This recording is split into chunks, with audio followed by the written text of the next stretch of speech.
নমস্কার, আমি খুকুমনি। ট্রাইব টিভির সকল দর্শকবৃন্দকে ট্রাইব টিভির পক্ষ থেকে শারদীয়ার প্রীতি, শুভেচ্ছা ও অভিনন্দন।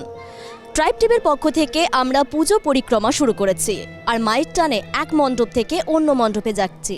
ঠিক সেই রকমই এই মুহূর্তে আমরা উপস্থিত হয়েছি উত্তর দিনাজপুর জেলার রায়গঞ্জের চৈতালি ক্লাবে। আর এখানের এই পুজোর এবারের থিম হচ্ছে প্রেরণা। আমরা দেখে নেব এখানের ঠিক কিভাবে সাজিয়েছে মণ্ডপটিকে।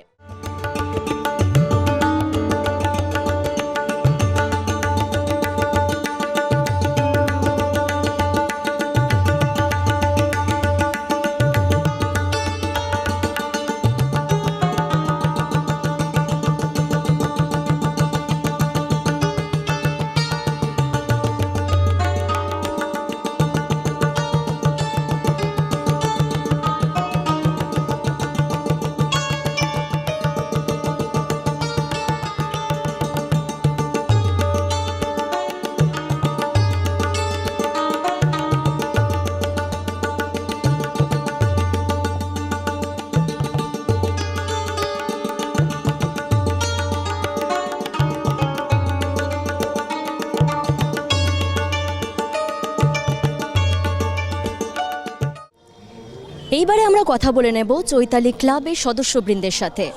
তো আপনার কাছে জানতে চাইব, করোনার প্রকোপ কাটিয়ে এই যে 2 বছর যেভাবে গোটা পৃথিবীর মানুষ কষ্ট পেয়েছে, এরপরে আপনাদের যে পুজোর থিম প্রেরণা, এর মাধ্যমে আপনারা জনসম্মুখে কোন বার্তা দিতে চাইছেন? আমরা জনসম্মুখে বার্তা দিতে যাচ্ছি যে এই যে প্লাস্টিক জাতীয় যে দ্রব্য, সেটা বর্জনের জন্য সরকার যে প্রকল্পটা নিয়েছে, তার সাথে আমরা সামিল হয়ে মানুষের কাছে এটাই বার্তা দিতে যাচ্ছি যে আগামী দিনে প্লাস্টিকটাকে আমাদেরকে সবাইকে বর্জন করতে হবে। আমরা যেসব সমস্ত জিনিস দিয়ে আমরা কারুকার্য করেছি, সেগুলো প্লাস্টিক জাতীয় কোনো জিনিস আমরা ব্যবহার করিনি। এটাই মানুষের কাছে বার্তা যে আগামী দিনে পরিবেশকে সুস্থ সবল রাখতে, মানুষের শরীর সামাজিক পরিবেশকে ঠিকঠাক বজায় রাখতে এই জিনিসটা সবাইকে এই উদ্যোগটা নেওয়া উচিত। এবং মানুষকে আমরা এত সুন্দর একটা প্যান্ডেল উপহার দিতে পারে আমরা খুব খুশি, এবং ক্লাবের প্রত্যেক সদস্যরা আমরা খুব খুশি। জনগণের কাছে যদি এটা ভালো বার্তা যায়, তাহলে আমরা ভীষণভাবে আনন্দিত হব। এটাই আমাদের। এই যে দুর্গা পুজো ইউনেস্কোর হেরিটেজে মান্যতা পেয়েছে, এটা নিয়ে আপনি কি বলবেন?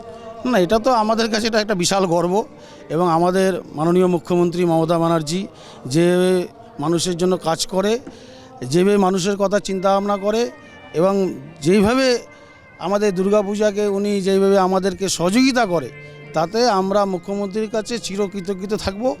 এবং আমরা আগামী দিনে মুখ্যমন্ত্রী যে এত সুন্দর যে বার্তা দিচ্ছে এই বাঙালি সমাজকে এবং হিন্দু সমাজকে, যে সবাই যে যার ধর্ম নিয়ে পালন করুক, এবং আগামী দিনে আমরা যেন সবাই একত্রিতভাবে আনন্দিত করতে পারি, এটাই আমাদের জনগণের কাছে বার্তা। আমরা সবাই যেন মিলেমিশে যায় একটা উৎসবটাকে আনন্দের মধ্যে সবাই যেন অনুভব করতে পারি। ধন্যবাদ আপনাকে। আমরা দেখে নিলাম প্রেরণা ক্লাবের যেটা প্রেরণা থিমে যেটা বক্তব্য বা রাখা হয়েছে, যে প্লাস্টিক বর্জন করা উচিত।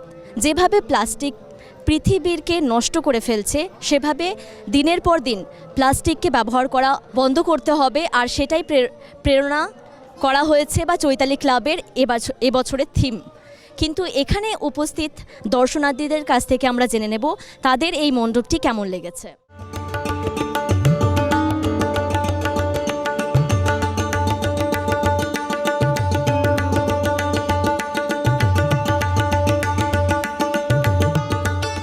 এই যে চৈতালি ক্লাবে আপনি উপস্থিত হয়েছেন, এবারের থিম এখানে প্রেরণা। তো এখানে আপনার পৌঁছে কেমন লাগছে? আর এদের যে পদক্ষেপটা নেওয়া হয়েছে যে প্লাস্টিক ব্যবহার বর্জন করা হোক, এটা নিয়ে আপনি কি বলবেন?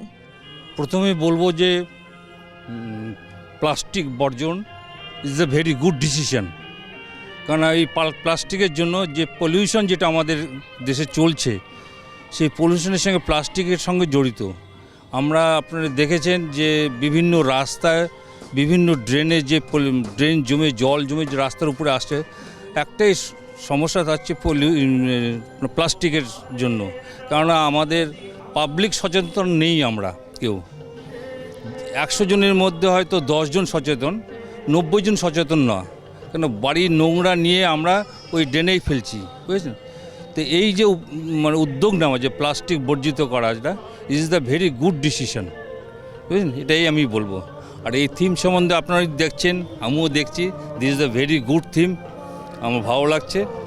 এবার নতুন নতুন দেখছি এই থিমটাকে, এই হচ্ছে আমার বক্তব্য। এই যে করোনার প্রকোপ কাটিয়ে গোটা বাংলা উৎসবে আবার মুখরিত হয়েছে, কেমন লাগছে আপনার? হ্যাঁ, এটা is the very good question. আমরা দীর্ঘ 2 বছর ধরে যে করোনা আক্রান্তের মধ্যে দিয়ে আমরা বেরিয়েছি, তাতে সমস্ত আম জনতা যেভাবে ধাক্কা খেয়েছে, কারণ কারো মনে সেই প্রফুল্লতা নিয়ে দুর্গাপুজো যদি হয়েছে, কিন্তু সেই প্রফুল্লতা নিয়ে দুর্গাপুজো দেখেনি তারা। এবার সেই জিনিসটা নেই বলে পাবলিকের মনে, বিশেষ করে ইয়ং জেনারেশন যারা, তাদের মনে প্রচণ্ড উৎফুল্ল, তারা খুব উপভোগ করছে এইবারের পুজোটাকে। এর পরবর্তী যে পুজোগুলো কেমন কাটাবেন বলে প্ল্যান করেছেন?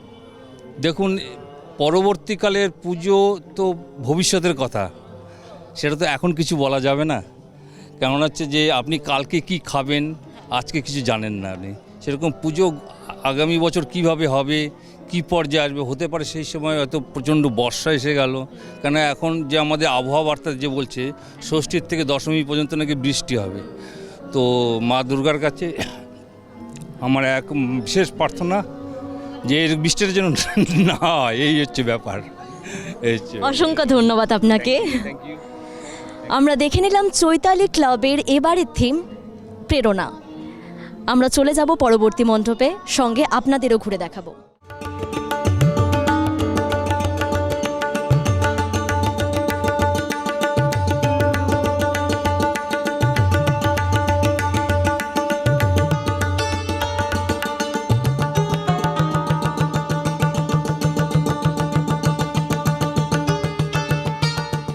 এই মুহূর্তে আমরা উপস্থিত রয়েছি বিপ্লবী ক্লাবে, আর বিপ্লবী ক্লাবের এই বছরের থিম হলো চেতনা, অর্থাৎ প্লাস্টিক থেকে মানুষকে কি করে দূরে সরিয়ে রাখা যায় সে বিষয়ে সচেতন করতে এবারে থিমটা উদ্যোগ নেওয়া হয়েছে।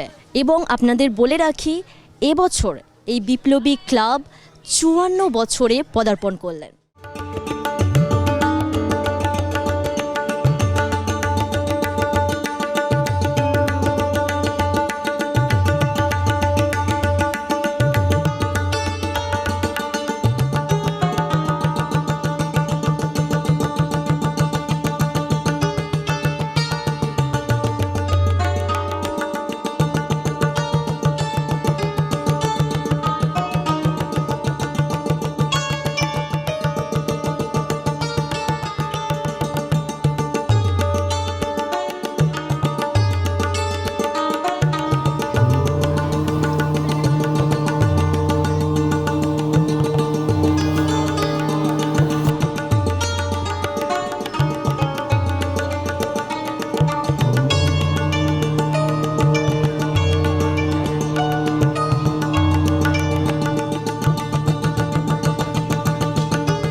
এই মুহূর্তে আমরা কথা বলে নেব বিপ্লবী ক্লাবের সদস্যবৃন্দের সাথে। এবারের আপনাদের ক্লাবের থিম হচ্ছে চেতনা। এর মাধ্যমে আপনারা মানুষের মাঝে কি বার্তা দিতে চাইছেন? আমরা এর মাধ্যমে আমরা বোঝাতে চাইছি যে প্লাস্টিক বর্জন করা। প্লাস্টিক ছাড়া আমরা বাঁশ, মিষ্টির প্যাকেট, কাগজ দিয়ে এগুলো দিয়ে আমরা প্যান্ডেলটা তৈরি করেছি এবং প্লাস্টিকটা সম্পূর্ণ যেন বর্জন করা যায় সেই চেষ্টায় আমরা এবারকে করছি। এই যে সরকারের পক্ষ থেকেও এই উদ্যোগটা নেওয়া হয়েছে, তো আপনাদের পুজো কমিটির পক্ষ থেকেও এই উদ্যোগটা নেওয়া হয়েছে, তো মানুষ কতটা সচেতন হবে বলে মনে হচ্ছে? আমরা আশা করব আমাদের এই দুর্গা মণ্ডপের যে চেতনার যে প্রজেক্টটা তৈরি করছি সেই হিসাবে লোকের কাছে এই বার্তাটা পৌঁছে দিতে পারি, সেটাই আমরা চেষ্টা করব। প্লাস্টিকটা বর্জন কিভাবে করা যায় সেই বার্তা দেওয়ার জন্য আমরা এই চেতনা প্রজেক্টটা তৈরি করছি। কিন্তু 2 বছর পর আবার মানুষের ঢল নেমেছে, কেমন লাগছে? খুব ভালো লাগছে। হ্যাঁ, 2 বছর পর লোকের সমাগমটা বেড়েছে।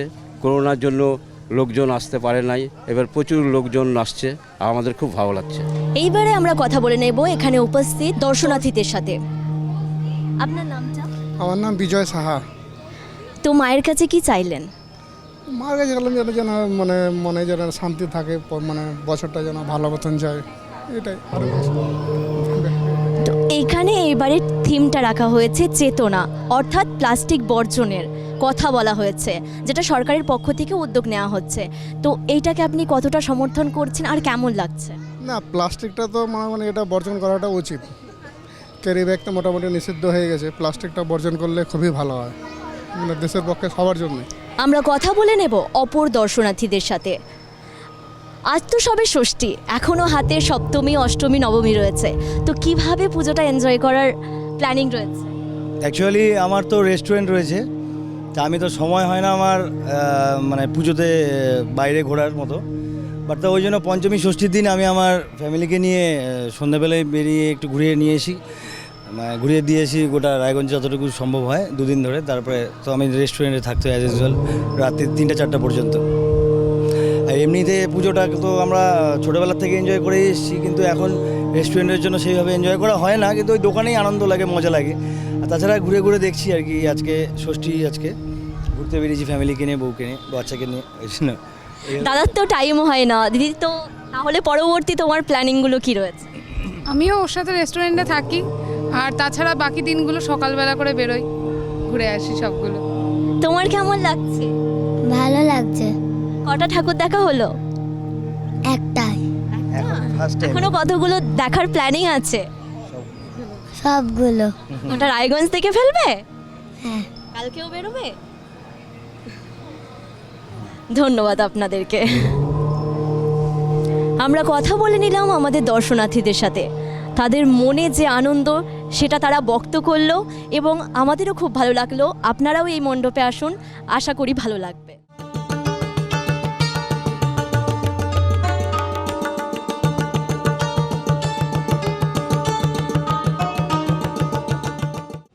এই মুহূর্তে আমরা উপস্থিত রয়েছি রবীন্দ্র ইনস্টিটিউট ক্লাবে, যেখানে এবছরের থিম হলো কলকাতায় অবস্থিত ভিক্টোরিয়া মেমোরিয়ালের যে 100 বছর পূর্তি হলো সেই আদলেই তৈরি হয়েছে এখানকার মণ্ডপটি।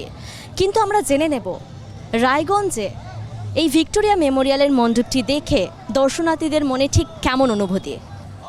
আপনার নামটা? সৌরভ মহন্ত।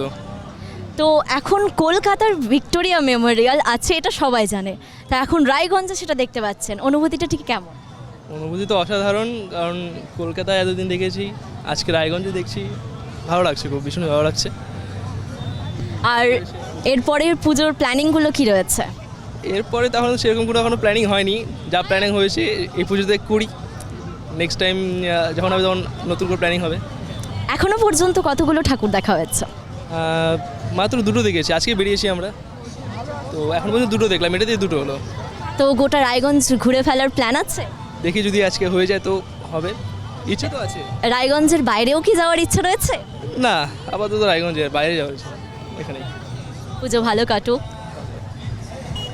আপনাদের আমরা ঘুরে দেখালাম রবীন্দ্র ইনস্টিটিউটে যে ভিক্টোরিয়ার মেমোরিয়ালের আদলে মণ্ডপটি তৈরি হয়েছে। আপনারাও আসুন, আশা করি ভালো লাগবে আপনাদের।